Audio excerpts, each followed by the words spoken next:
Yo, we are video 2 of the Resto Mod Suburban that I'm doing work to. Started yesterday, so I was gonna do the pinion yoke, drive shaft, and cross member, but had to order a pulley from Amazon to pull the yoke off. It's supposed to be here today, so I'm waiting on that. So we'll see if it shows up today.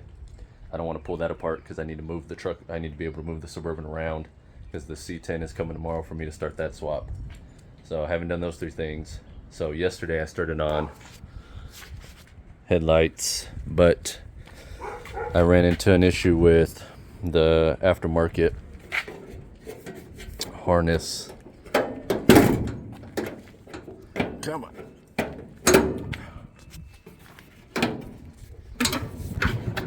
There we go.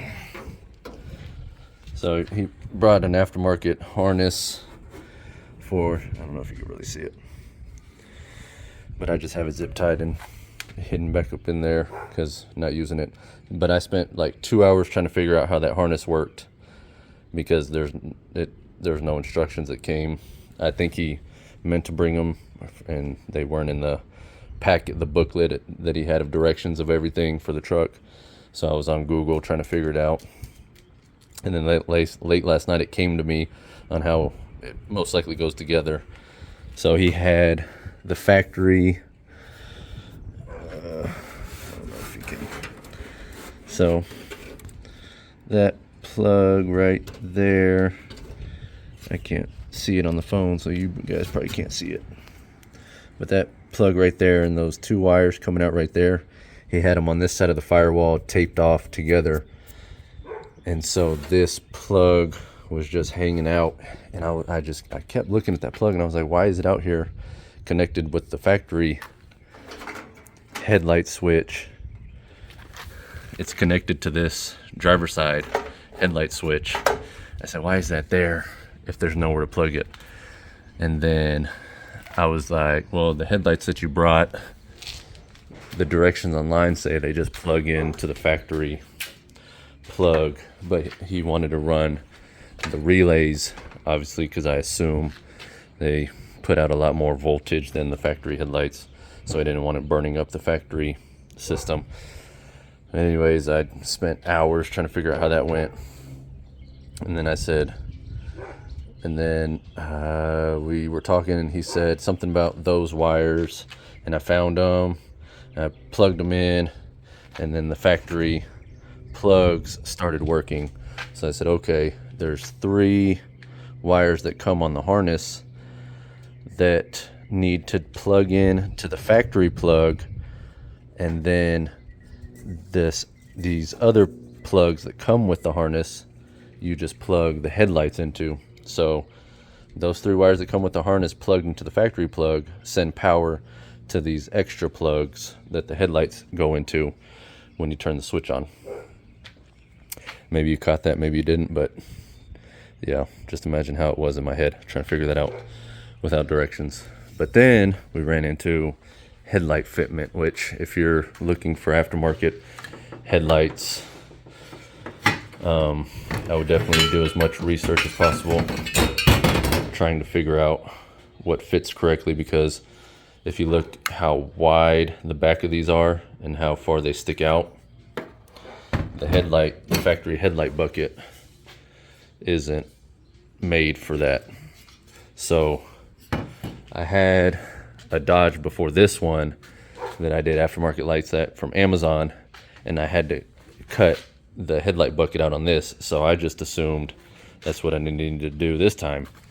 So this one is obviously cut out, not perfectly, but it mostly fit the headlight in it almost flush, because you want it flush in there so that the trim ring goes on it, and the trim ring holds the headlight to the headlight bucket. You screw it in, that goes right there, and they have to be already touching each other before you even start to screw them in, or else the headlight just flies off.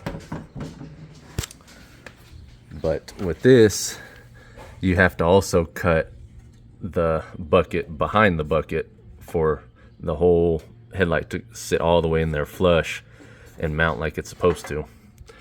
Well, he obviously doesn't want to cut that, and you have to cut a good amount more out of the headlight bucket. You have to cut it in the air, and it's kind of right here on these edges. You got to cut those out for that aftermarket headlight to sit all the way in there flush to where you can get the trim ring on and bolt that down, and then bolt the outer trim ring on. So we won't be finishing that, at least this go around. But other than that, I got the body mounts. Well, I got the front body mounts changed out. The rears, I don't think I'll be doing.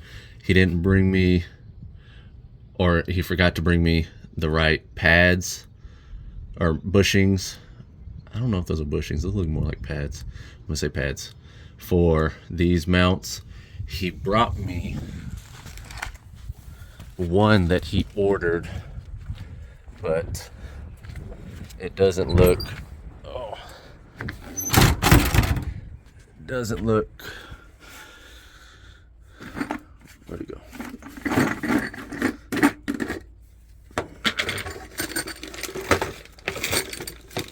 It's not the correct one. I mean, one, it's square, and these are those are rectangular. So, oh, not that one. Oh, that one needs it too. It doesn't even have the bottom one. Didn't even see that one. I was looking at this one the first time. But two different pads. So I've never messed with these models, these trucks, SUVs.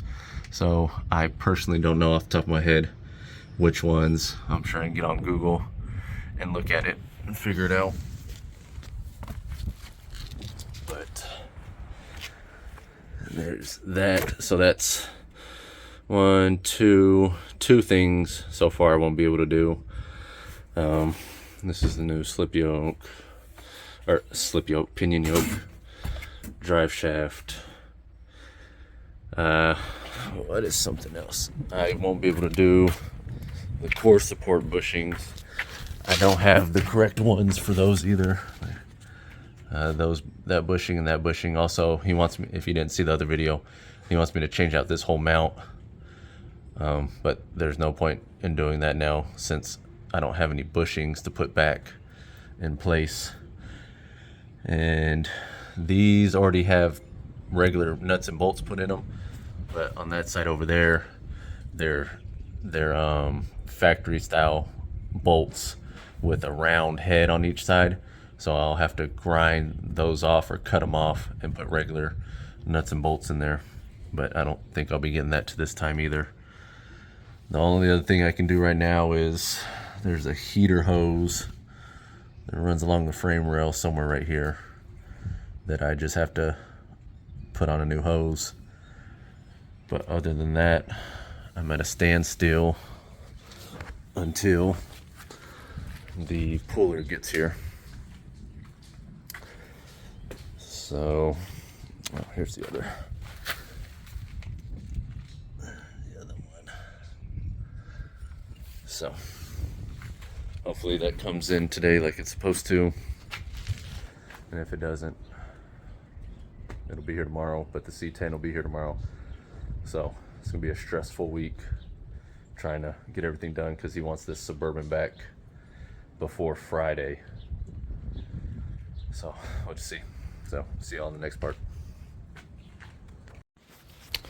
So I got the heater hose changed out. He said that it was leaking, so the heater is capped here. Heater hose goes there.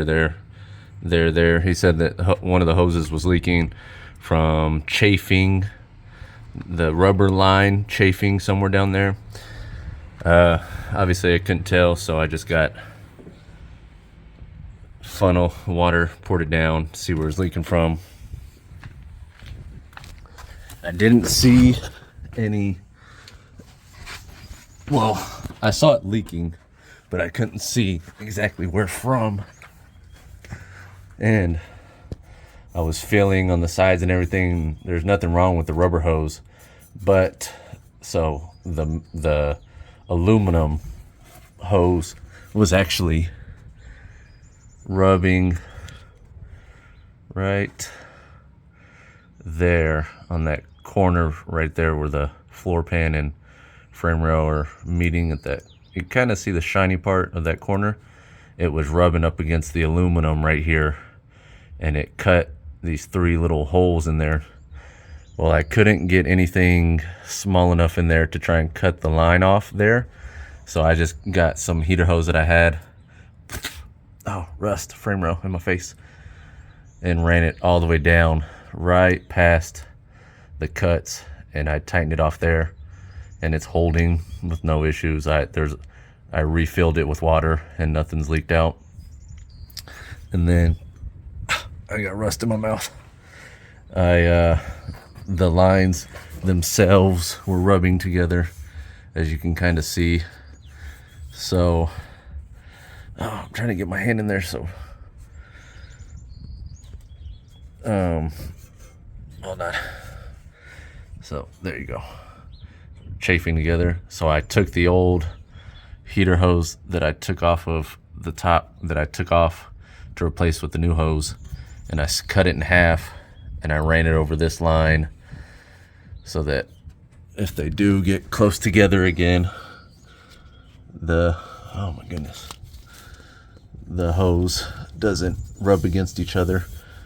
I also kind of bent the line right here to where it's away from the frame rail. It's closer this way, and as of right now these lines aren't touching anywhere, but even if they do, they would touch right there. But this heater hose is protecting it, so don't have to worry about that again.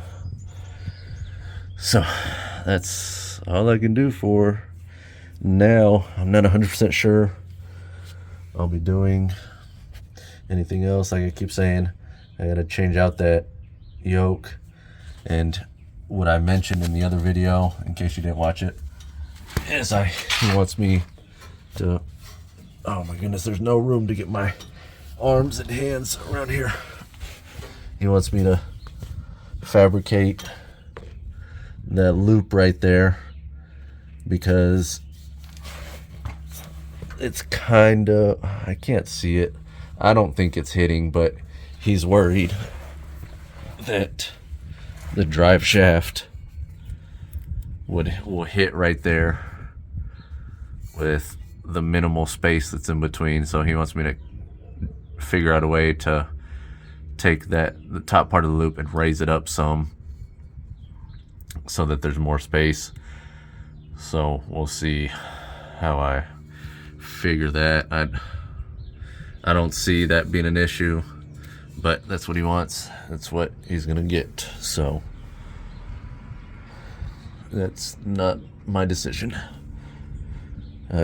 We'll see if that Amazon tool shows up today. I doubt it. So I'll see you guys most likely some other day this week, but a split second for you. Yo, next day for me, split second for you. This is where we are at. Got a little surprise for you guys too. So rear suspension is taken apart to get to the cross member holding the drive shaft safety loop. The drive shaft took forever to get out because those bolts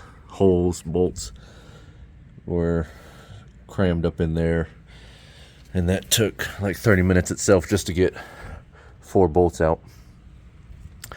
But I can't get this e-brake line off right there, so this is where I'm going to be cutting and welding. So he wants this about that much higher. I have this old drive shaft safety loop. It's a 2-piece bolt-on one that I got from Summit for like 40 bucks that I was gonna put on the CUDA, but it had fitment issues, so I figure I can take it and put it like that, but that's obviously way too high. It needs to come down to about here. So I figure I just chop it at the top of this bolt on each side, and that should bring it to about there. And that's where I will, actually I'll probably cut it a little bit, probably cut it around right there, because it doesn't need to be, if it goes up too high it'll hit the floorboard. It only needs to be about that much higher, but we'll see. But this took too many hours just getting that stuff unbolted. I'll show you guys the surprise. Bam. Can you see it? As it is. Can't tell. You can tell me how bad is it. It's not as, oh yeah, it's not as swollen as it was. I don't know, it might be. Maybe I'm just too used to it. I know I can go like this, I can see it. But let me show you guys what happened. Too bad I didn't record this. Would have given you guys something funny to laugh about. But, so, that trailing arm connects here. Well, flip it, and that one connects there. That one connects here. I undid this one first, got the bolt out. I'm laying directly under that one.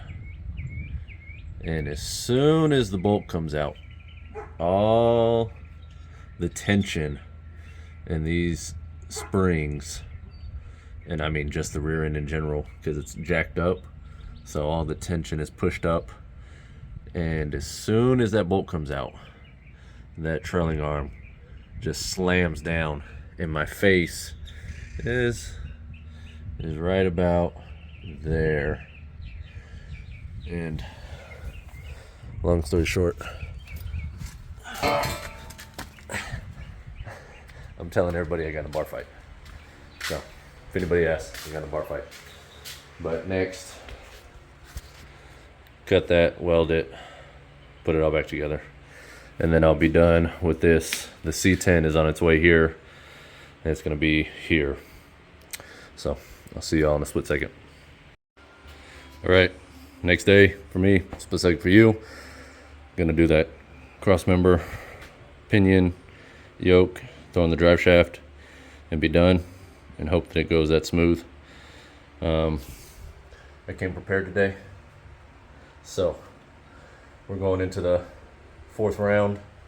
Suburban is up on the cards, not by much though. We'll see how it ends. But had to mess with the CUDA first. It popped a transmission line on the way to the gym this morning for the 2nd time in less than a week. But I got that fixed, filled back up. So, onto the Suburban.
So I got it welded and painted. I use,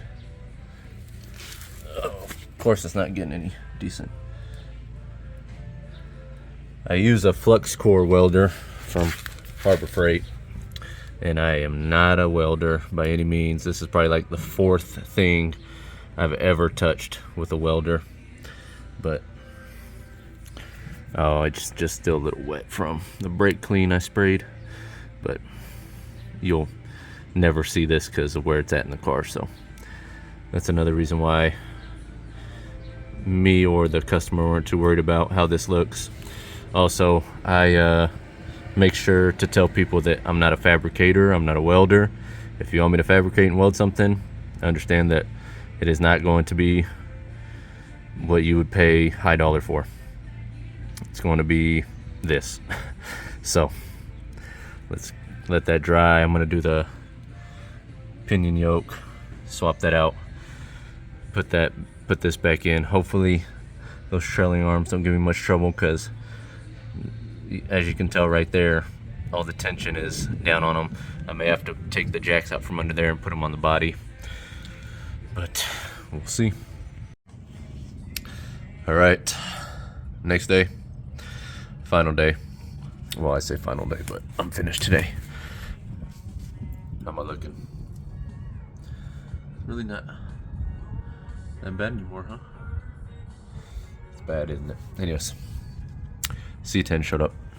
That's a different video. It's gonna be the next one, but we are done here. Pinion on, drive shaft in. I'm gonna take that off. Let me show you. Ouch. Just hit my face. So, if you can remember from either this video or this, earlier in this video, why isn't it focusing? Or the previous video of me stating everything I'm doing to it, you can tell how much higher we got this compared to where it was. Where it was about right there, and we put at least, I want to say, about an inch of height on it. But everything is back together. There's not much else to show, because where we cut off and split second came back, that's what I was working on. And that is what I finished. But yeah, the unable, like I said, wish I could have gotten the headlights done. I mean, technically, he could just throw factory headlights back in there and have working headlights. You guys want to see the C10 real quick? Sneak peek. This thing's nice. It's on bags.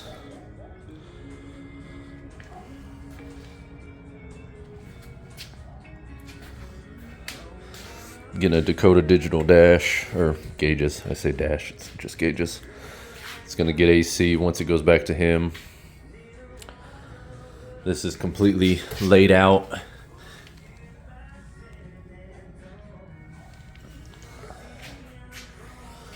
I like the color of rim. Usually I always see either black or white, but these will give good contrast when the rest of the truck is together. Alright, appreciate you watching the video. Go in the description, follow me. I guess I gotta start telling you how to subscribe and stuff, because I'm monetized now, so make about $5 and parts will start rolling in. Yeah, that'll be the day. Share with your friends.